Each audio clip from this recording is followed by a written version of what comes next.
Fast success मांग रहे हो? सुन लो, जितना जल्दी मिलता है उतनी जल्दी छिन भी जाता है।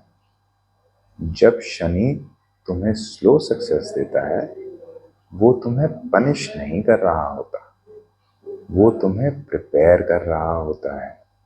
लोग कहते हैं, ब्रो तू अभी भी वही काम कर रहा है, पर उन्हें पता ही नहीं कि तुम वो बीज लगा रहे हो जिसका पेड़ सबसे मजबूत होगा। फास्ट सक्सेस तुम्हारे ईगो को ग्रो करता है, स्लो सक्सेस तुम्हारे ऑरा को।